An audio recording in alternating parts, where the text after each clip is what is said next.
Next பார்த்தீங்கன்னா என்னன்னு சொல்லிட்டு second one classification of companies on the basis of membership.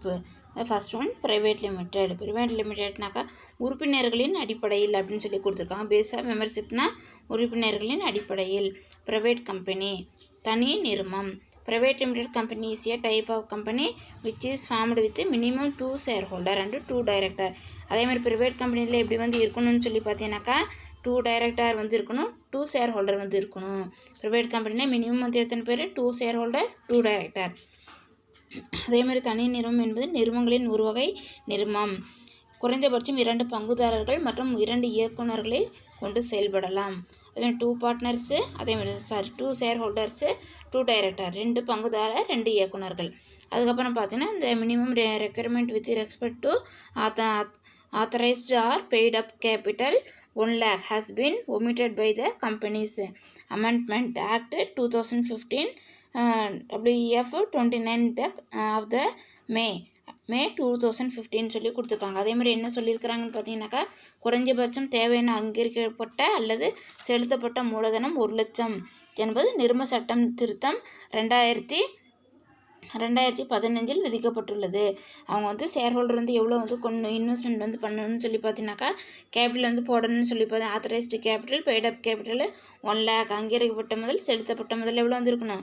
1 லட்சம் சொல்லியிருக்காங்க. எப்போ வந்து அதை வந்து கொண்டு வந்திருக்காங்கன்னு பார்த்தீங்கன்னாக்கா இச்சட்டம் 29/5/2015 அமுல்படுத்தப்பட்டது.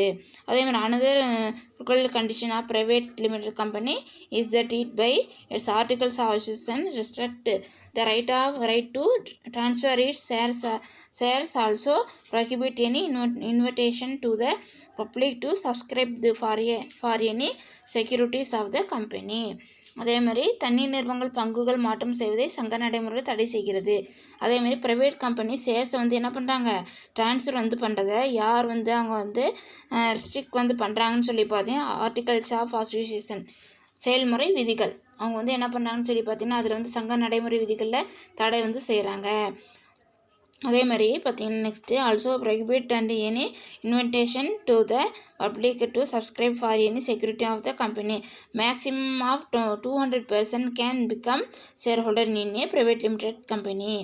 The name of private company should be suffixed with private limited or P limited அப்படின்னு சொல்லி சொல்கிறாங்க. அதே மாதிரி என்ன பண்ணுறாங்கன்னு பார்த்தீங்கன்னாக்கா தற்பொழுது நிறுவனத்தின் பங்குதாரர்களுக்கு அதிகபட்சம் 200 நபர்கள் வரை அனுமதிக்க நிறுவன சட்டம் அனுமதி அளிக்கிறது. 200 பேர் வந்து இதில் வந்து என்ன வந்து கிடையாது என்னவா வந்து இருக்கணும்?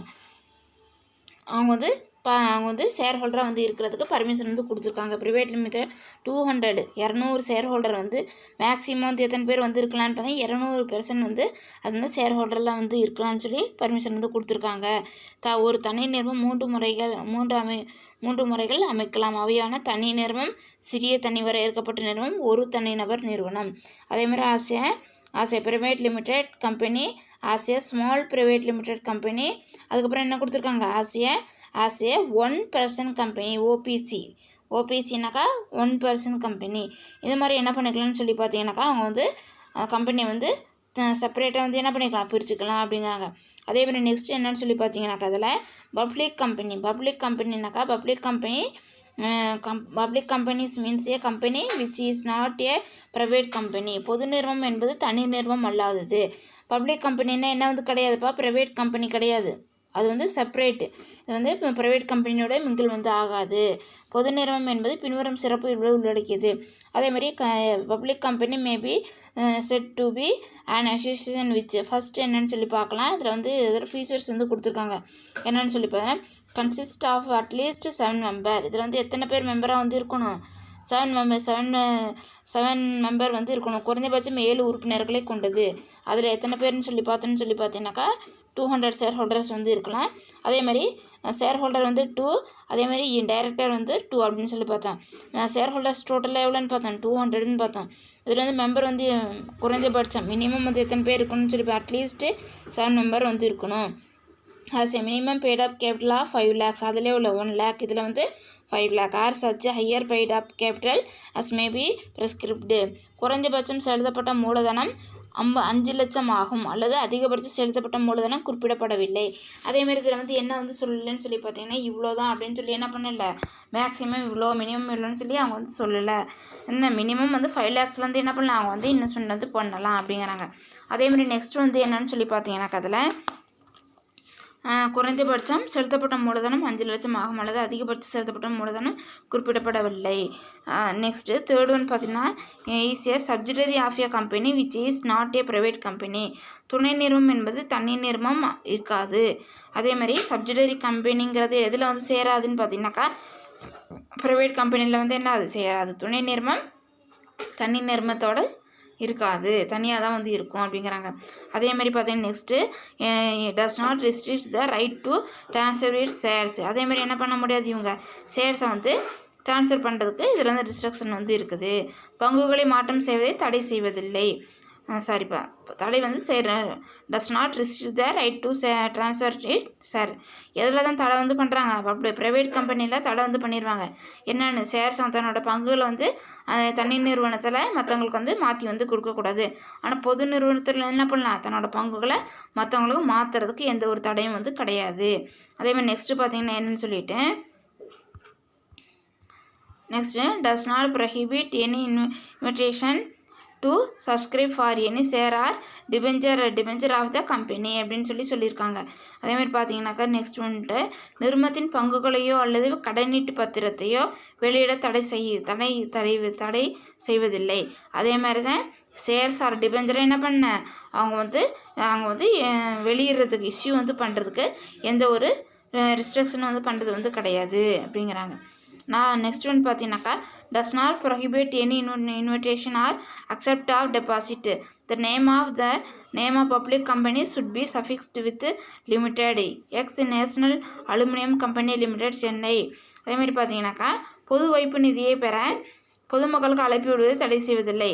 தன்னோட ஷேர்ஸ் வந்து வாங்கிறதுக்கு மக்களுக்கு வந்து என்ன பண்ணுறாங்க, அழைப்பு விடுக்கிறது. அப்புறம் அவங்களுக்கு வந்து தன்னோட பங்குகள் வந்து வாங்குங்கன்னு சொல்கிறதுக்கு எந்த ஒரு தடையும் வந்து கிடையாது. தாராளமாக என்ன பண்ணலாம், பப்ளிக் வந்து அவங்க வந்து சர்வீஸ் வந்து அவங்க வந்து கொடுக்கலாம் அப்படிங்கிறாங்க. ப்ராஸ்பெக்டஸ் வந்து என்ன பண்ணலாம், இஷ்யூ வந்து பண்ணலாம். நெக்ஸ்ட்டு பார்த்தீங்கன்னாக்கா classification of companies on the basis of liability அப்படிங்கிறப்ப company limited by shares. Company தமிழில் வந்துட்டு பொறுப்பின் அடிப்படை லிமிடெட் லைபிலிட்டினா பேசிஸ் ஆஃப் லைபிலிட்டினா பொறுப்பின் அடிப்படையில். கம்பெனி லிமிடெட் பை ஷேர்ஸ்னால் பங்குகளால் வரையறுக்கப்பட்ட நிறுவனங்கள். Company limited by shares is a company in which the liability of its member is limited by its memorandum to the amount if any unpaid and the shares respectively held by them. அதேமாதிரி பங்குகளால் வரையறுக்கப்பட்ட நிறுவனங்கள் என்பது அதன் அமைப்பு முறையீட்டில் கூறப்பட்டுள்ளபடி அதன் பங்கு முதலில் செலுத்தப்படாத தொகை மட்டுமே பொறுப்பாகும். இப்போ ஷேர்ஸில் ஒருத்தவங்க வந்து ஜாயின் வந்து பண்ணுறாங்கனாக்கா, ஷேர் ஹோல்டராக வந்து வராங்கனாக்கா அவங்களோட லைபிலிட்டி என்ன அப்படிங்கிறத என்ன பண்ணுறாங்க, அவங்க லைபிலிட்டி என்னங்கிற மென்ஷன் வந்து பண்ணிட்டாங்கன்னா அந்த அளவுக்கு மட்டும்தான் இருக்கும். மெமரண்டத்தில் என்ன அவங்களோட லைபிலிட்டின்னு கொடுத்துருக்காங்களோ அந்த அளவுக்கு மட்டும்தான் என்ன பண்ணணும், அவங்க வந்து பெய்டு பண்ணாத அமௌண்ட்டு. இப்போ 2 lakhனா 2 lakhல வந்துட்டு 5 lakhன்னு சொல்லி 5 lakhனாக்கா 5 lakhல 4 lakh பண்ணியிருக்காங்க, 1 lakh பண்ணலனாக்கா அந்த அளவுக்கு மட்டும்தான் என்ன இருக்கும் அவங்களோட இது வந்து இருக்கும் அப்படிங்கிறாங்க. மட்டும் பொறுப்பாகும். பொது நிறுவனம் தனி நிறுவனம் ஆகியவை பங்குகளால் வரையறுக்கப்பட்டதாக இருக்கலாம்.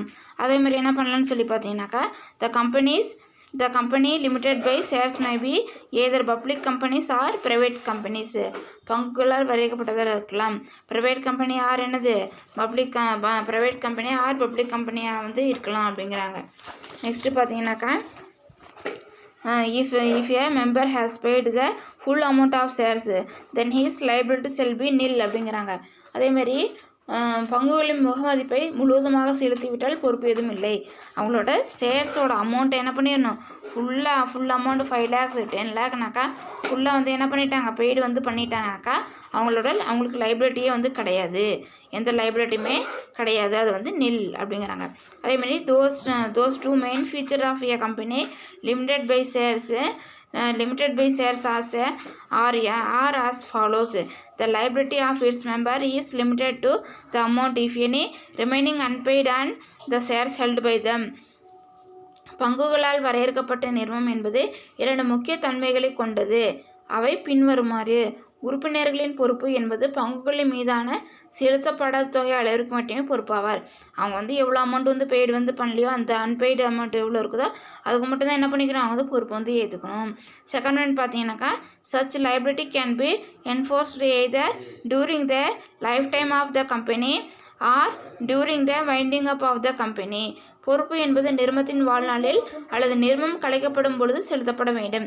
அதேமாதிரி லைபிலிட்டி அந்த லைபிலிட்டி எப்போ அவங்க திருப்பி கொடுக்கணும் பெய்டு பண்ணணும்னு பார்த்தீங்கன்னாக்கா அந்த கம்பெனி என்ன பண்ணுறான் டிசால்வ் லைஃப் டைம் முடிய போகும்போது அதில் வாழ்நாளில் அந்த லைஃப்பில் ஃபுல்லாக அவங்க எவ்வளோ நாள் அதில் ஒர்க் பண்ணிகிட்டு இருக்காங்களோ அந்த நாளில் ஏதாச்சும் ஒரு நாளில் அப்படி இல்லைன்னு பார்த்தீங்கன்னாக்கா வைண்ட் அப் பண்ணும்போது அது நிறுவனத்தை கலைக்கும் போது அப்படிங்கிறாங்க. அதேமாதிரி நெக்ஸ்ட் என்னன்னு சொல்லி பார்த்தீங்கன்னா company limited by guarantee. Company limited by கேரண்டினா பொறுப்புறுதியால் வரையறை செய்யப்பட்ட நிறுவனங்கள். A company limited by guarantee is a company in which the liability of its members is limited by his memorandum to such an amount as the member may respectively undertake to contribute to the accept of the company in the event of its being wound up அப்படிங்கிறாங்க. அதேமாதிரி பார்த்தீங்கன்னாக்கா பொறுப்புறுதி நிறும கலைப்பிற்குள்ளாகும் பொழுது அதன் கடன்களை தீர்க்க போதுமான சொத்துக்கள் இல்லா நிலையில் தானே முன்வந்து தருவதாக அமைப்பு முறையீட்டில் உறுதி அளித்திருந்த தொகை அளவிற்கு மட்டுமே பங்குனர்களின் பற்றாக்குறை திரட்ட முடியும். இப்போ என்ன பண்ணிட்டாங்க மெமரண்டத்தில் அவங்க நேம் மென்ஷன் பண்ணும்போது இந்த கம்பெனியில் நாளைக்கு ஏதாச்சும் ஒரு லாஸ் வந்தாக்கா அந்த லாஸ் என்ன பண்ணிக்கிறாங்க நான் இவ்வளோ இத்தனை % ஏற்றுக்கிறேன் இல்லாட்டி இவ்வளோ அமௌண்ட் என்ன பண்ணுறேன் நான் கொடுக்குறேன்னு சொல்லி அவங்களா முன் என்ன பண்ணியிருக்காங்க மெமரண்டத்தில் அமௌண்ட் மென்ஷன் பண்ணி சைன் பண்ணியிருந்தாக்கா அப்போ என்ன ஆகும் அந்த கம்பெனிக்கு ஏதாச்சும் ஒரு லாஸ் வருது ஏதாச்சும் ஒரு இதுனாக்கா ப்ராப்ளம்னாக்கா அவங்க என்ன பண்ணிடுவாங்கன்னு சொல்லி பார்த்தீங்கன்னா எவ்வளோக்கு அவங்க எவ்வளோ அமௌண்ட் கொடுக்குறேன்னு சொல்லி முன் வந்திருக்காங்களோ அதுக்கு மட்டும் அவங்க என்ன பண்ணணும் ரெஸ்பெக்ட் அவங்க பொறுப்பு ரெஸ்பெக்ட் எடுத்துக்கணும் அப்படிங்கிறாங்க. அதே மாதிரி நெக்ஸ்ட்டு பார்த்தீங்கன்னாக்கா என்னன்னு சொல்லிட்டு such companies are generally formed for the promotion of commerce arts and science religious charity or any other useful object. The companies limited by guarantee may be either private companies or public companies. அதேமாதிரி நிறுவனத்தின் உறுப்பினர்கள் சொந்த சொத்துக்களை கொண்டு நிறுவனத்தின் பொறுப்புகளை தீர்ப்பதாகும். தன்னோட சொந்த சொத்தை வச்சு என்ன பண்ணிடுவாங்க அவங்க அது மாதிரி பொறுப்பு ஏற்றுக்கிட்டா இப்போ நான் இப்போ நிறுவனத்தை கடன் வந்தாக்கா ரிஸ்க் வந்தாக்கா ப்ராப்ளம் வந்தால் நான் ஏற்றுக்கிறேன்னு சொல்லி அவங்க சொல்லி இருந்தாக்கா அந்த சுச்சுவேஷனில் என்ன பண்ணுவாங்கன்னு சொல்லி பார்த்தீங்கன்னாக்கா அந்த பொறுப்பை அவங்க ஏற்றுக்குவாங்க. அதேமாதிரி நெக்ஸ்ட்டு பார்த்தீங்கன்னாக்கா எண்ணற்ற நிறுவனங்கள் தனித்த சட்ட உறுத்தன்மை பெற்றிருப்பதால் நேரடியாக கடனீந்தோர் அதன் உறுப்பினர்கள் மீது வழக்கு தொடுக்க இயலாது. அதேமாதிரி டைரக்ட் அந்த கிரெடிட்டர் என்ன பண்ணியிருப்பாங்க இதுக்குன்னு சொல்லி தனியாக லீகலாக என்ன இருக்குது இதுக்குன்னு சொல்லி தனியாக ஒரு ரிஸ்ட்ரிக்ஷன் இருக்கா லீகலாக ரூல்ஸ் இருக்கா அது பிரகாரம் என்ன பண்ண முடியாதுன்னாக்கா அந்த கிரெடிட்டார் அந்த இவங்க மேலே என்ன பண்ண முடியாது அவங்க வழக்கு தொடுக்க முடியாது அப்படிங்கிறாங்க. அதேமாதிரி நெக்ஸ்ட் என்னன்னு சொல்லி பார்த்தீங்கன்னாக்கா கடனீந்தோர் நிறுவனத்தை கலக்க கோரி நீதிமன்ற வழக்கு தொடர்ந்தால் நீதிமன்றம் கலைப்பாளர் ஒருவர் நியமித்து அவர் மூலம் உறுப்பினர்களின் தனி சொத்துக்களிலிருந்து எடுத்து கடன்களை தீர்க்கலாம். அதேமாதிரி அந்த கோர்ட்டில் அவங்க சப்போஸ் கேஸ் போட்டுட்டாங்கனாக்கா அப்போ கோர்ட்லேருந்து என்ன ஜட்ஜ்மெண்ட் சொல்லுவாங்கனாக்கா யார் மேலே அவங்க கேஸ் போட்டிருக்கிறாங்களோ யார் அதை தீர்க்கிறேன்னு சொல்லியிருக்காங்களோ அவர்கிட்ட அவங்களோட ஓன் ப்ராப்பர்ட்டியில் எடுத்து என்ன பண்ணிக்கலாம் அவங்க அதை அடைச்சிக்கலாம் அப்படின்னு சொல்லி என்ன பண்ணிக்கலாம் அவங்க பொறுப்பை ஏற்றுக்கலாம்னு சொல்லி அவங்க என்ன பண்ணலாம் ஜட்ஜ்மெண்ட் பண்ணலாம் அப்படிங்கிறாங்க. அதேமாதிரி நெக்ஸ்ட் என்னென்னு பார்த்தீங்கன்னாக்கா வரையறுக்கப்பட்ட பொறுப்புடைய நிறுவனங்கள் அன்லிமிட்டெட் கம்பெனி அப்படிங்கிறாங்க. Unlimited company is a company in which the liability of its member is not limited by its memorandum. வரையறா பொறுப்புடைய நிறுவனங்கள் என்பது அதன் அமைப்பு முறையற்ற உறுப்பினர்களில் பொறுப்பு வரையறுக்கப்படாதது என்று குறிப்பிடப்பட்டிருக்கும். அதே அன்லிமிட்டெட் கம்பெனினாக்கா மெமரண்டம் ஆஃப் அசோசியேஷனில் தன்னோட மெம்பரோட லைபிலிட்டி என்னது அன்லிமிட்டெட் அப்படின்னு சொல்லி என்ன பண்ணியிருப்பாங்க, அது வந்து மெம்பரோட ஒவ்வொருத்தவங்களோட லைபிலிட்டி எப்படி இருக்கும், அன்லிமிட்டெடுங்கிறத மென்ஷன் வந்து பண்ணியிருப்பாங்க. In other words the liability of member is unlimited. There is no limit. There is no limit and the liability of members. The member of such companies may be required to pay companies losses from their personal property. அதாவது அதன் உறுப்பினரின் பொறுப்பு வரையறுக்கப்படாதது. உறுப்பினர்கள் சொந்த சொத்துக்களை கொண்டு நிறுவனத்தின் பொறுப்புகளை தீர்ப்பதாகும். அதேமாதிரி தன்னோட சொந்த ப்ராப்பர்ட்டியை வச்சு என்ன பண்ணிக்கலாம், அந்த கம்பெனியோட இதை வந்து என்ன பண்ணிக்கலாம், அவங்க வந்து என்ன பண்ணிக்கலாம்னு சொல்லி பார்த்தீங்கன்னாக்கா அவங்க வந்து தீர்த்துக்கலாம். லைபிலிட்டி வந்து வச்சு பொறுப்பை ஏற்றுக்கிட்டு என்ன பண்ணிக்கலாம், அவங்க வந்து அதை வந்து தீர்த்துக்கலாம் அப்படிங்கிறாங்க. அதேமாதிரி பார்த்தீங்கன்னாக்கா நெக்ஸ்ட்டு நிறுவனத்தின் பொறுப்புகளை தீர்ப்பதாகும். நிறுவனங்கள் தனி சட்ட உரு தன்மை பெற்றிருப்பதால் நேரடியாக கடைநிதர் அதன் உறுப்பினர்கள் மீது வழக்கு தொடுக்க இயலாது. அதேமாதிரி என்ன அவங்க வந்து தனியாக வந்து என்ன பண்ண முடியாதுன்னு சொல்லி பார்த்தீங்கன்னாக்கா அவங்க மேலே தனியாக வந்து எதில் கேஸ் வந்து கொடுக்க வந்து முடியாது. அவங்க அப்படியே மாதிரி கேஸ் வந்து போய் கொடுத்தாலும் ஜட்ஜ்மெண்ட் வந்து இவங்க என்ன சொல்கிறாங்களோ கோர்ட்டில் வந்து என்ன சொல்கிறாங்களோ அதை ஃபாலோ பண்ணி என்ன பண்ணிக்கலாம், வைண்ட் அப் வந்து பண்ணிக்கலாம். The creditor will have to apply the court for winding up of the company and then the liquidator will direct the member to contribute to the asset of the company to pay off its liabilities. அதே மாதிரி தன்னோட சொந்த சொத்துக்குள்ளேருந்து என்ன பண்ணிக்கலாம், அந்த கடனை வந்து தீர்த்துக்கலாம் அப்படின்னு வந்து சொல்கிறாங்க. இது வரைக்கும் நடத்தின வரைக்கும் படித்து பாருங்கப்பா. ஏதாவது டவுட் இருந்தாக்கா கேளுங்க. தேங்க்யூம்மா.